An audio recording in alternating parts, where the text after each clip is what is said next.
Typhoon EGAY is entering the Philippines, so let's all be careful, wherever we are, here in the Philippines. Today, July 26, 2023. Pampanga, signal number 1.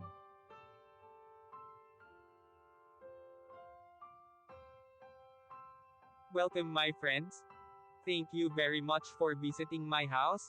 And sorry, the other parts of my videos, camera, are replicating, blur, or bright, because it's my time, that I did it on purpose so that other people, who pass by on the walking street, in Balibago, won't expose their faces too much.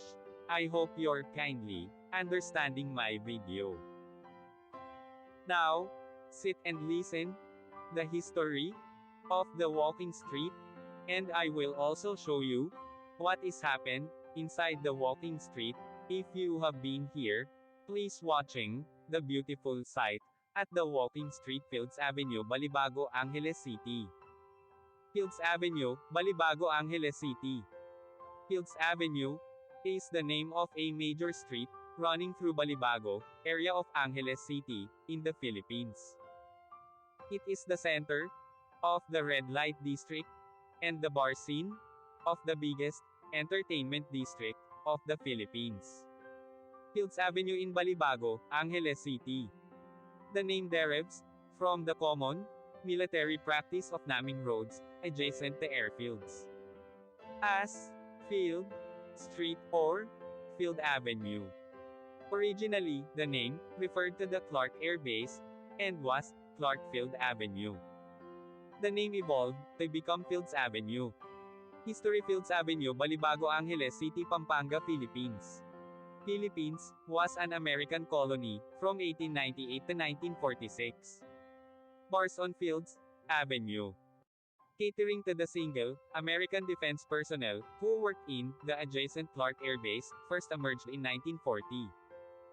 During 1940s and 50s, there were only 3 such bars just outside the main gate of the airbase.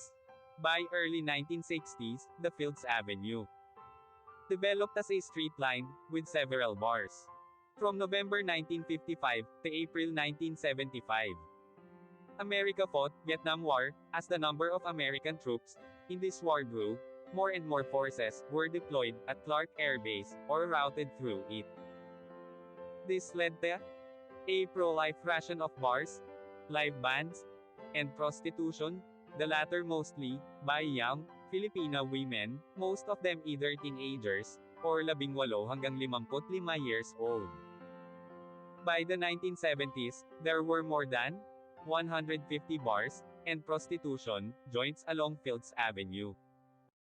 This led to a mushrooming of related ancillary industries in the vicinity, namely music bands, hotels, doctors, hairdressers, and money exchange transfer services. In its heyday, Fields Avenue provided direct or direct employment to nearly 20,000 Filipinos, including plumbers, electricians, and security guards. In the 1980s, though the American presence remained steady, the bars and prostitution shops continued the pro-life rate. Many bars and prostitution dens were owned by Americans, as well as local politicians, thus leading to a nexus between the locals, politicians, and American military and ex-military personnel. With the withdrawal of American Defense Forces from Clark in 1993, many of these establishments changed hands, but continued to do business. As Clark was turned into a Special Economic Zone, SEZ, these bars and prostitution joints changed their clientele to suit their new customers, Japanese and Korean businessmen. Restaurants serving food from these countries began to appear, and signboards in these languages were put up. The period from 2000 hanggang 2010 saw further expansion of these joints, as the area was relabeled as an entertainment district. While prostitution was officially banned, girls working here were simply redesignated as guest relations officers, GRO, and prostitution continued in practice. Since then, bars and prostitution joints have continued to proliferate and expand. The extent of these establishments has continued further on both sides of Fields Avenue, and many smaller streets of Fields Avenue also sport smaller such establishments. In 2010, a section of Fields Avenue, at the end where it meets the MacArthur Highway, was named as Walking Street, mimicking Walking Street in Pattaya. This section was made pedestrians only, with road traffic ban from 6 p.m. to 6 a.m. People arriving by air either take a taxi direct to hotel or a jeepney to Main Gate Jeepney Terminal, located between the North SM Mall, Fields Avenue to south, and Bayanihan Park to east.